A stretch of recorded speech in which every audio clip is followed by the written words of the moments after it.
ప్రతి అక్షరం ప్రజల పక్షం.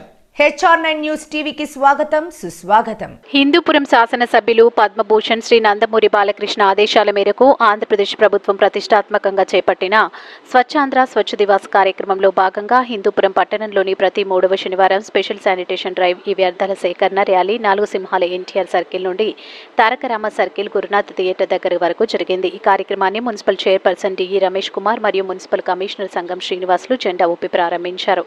ఈ సందర్భంగా మున్సిపల్ చైర్పర్సన్ మాట్లాడుతూ వ్యర్థాలను సురక్ష పద్ధతిలో రీసైకిల్ చేయాలని, రెడ్యూస్ రీయూజ్ రీసైకిల్ పద్ధతిని అనుసరించాలని, ప్రజారోగ్య దృష్టిలో ఉంచుకోవాలని, పరిసరాలను పరిశుభ్రంగా ఉంచుకోవాలని, పచ్చదన పరిశుభ్రత పాటించాలని, హిందూపుర స్వచ్ఛాంధ్ర వైపు తీసుకెళ్లాలని తెలిపారు. ఈ కార్యక్రమంలో కౌన్సిలర్లు అంజలిరెడ్డి, నాగమణి నాగేంద్రమ్మ, ఇర్షాద్ అహ్మద్, ఆయూబ్, రాష్ట్ర Kuruba corporation director Parimala, MHO Shobhan Reddy, sanitary ఇన్స్పెక్టర్లు శంకర్, నిజాముద్దీన్, డిఎంసీ గంగులయ్య, టీడీపీ నాయకులు నాగేంద్ర, సుమో, సీనా, రజాక్, నూరుల్లా, షేక్ రియాజ్, మెప్మా సిబ్బంది, సీఈఓలు, ఆర్పీలు మరియు ప్రజలు పాల్గొన్నారు.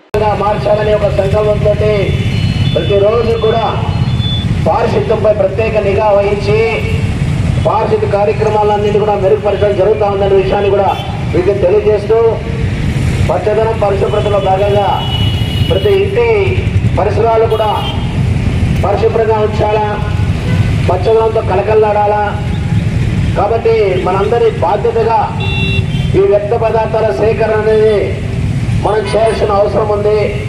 మరి ఈ రోజు ప్రారంభమవుతున్నప్పుడు ఈ వ్యర్థ పదార్థాల సేకరణలో భాగంగా ప్రతి సచివాలయంలో కూడా ప్రజలు వెళ్ళి మన ఇంట్లో వాడేటువంటి ఎలక్ట్రిక్ పరికరాలు, టీవీ కావచ్చు, ఫ్రిడ్జ్ కావచ్చు, మిక్సీలు కావచ్చు, ఏదైనా ఎలక్ట్రిక్ పదార్థాలు మనం చెత్తలో వేసి అది భూమిలో వేస్తే భూమి దాన్ని పూర్తిగా జీర్ణించలేని పరిస్థితి ఉంటే మరి పర్యావరణ కాలుష్యం అనేది ఏర్పడతా ఉందనే విషయాన్ని కూడా నిపుణులు చెప్తున్న సందర్భం.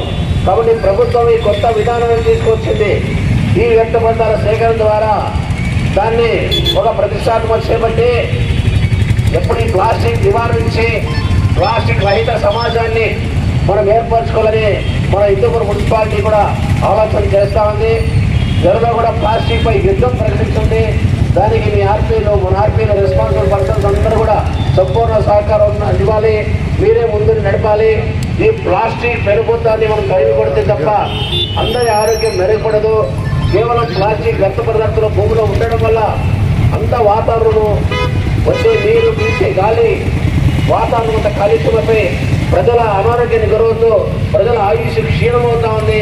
అనేక రోగాలకు గురవుతున్నారన్న విషయాన్ని కూడా మనం అందరూ గుర్తించుకోవాలి. మరి మేధావులు, నిపుణులు చెప్పినట్టు విధంగా ఈ ప్లాస్టిక్ నిర్మూలించేందుకోసం అందరూ కృషి చేద్దాం. ప్రజలు చేసిన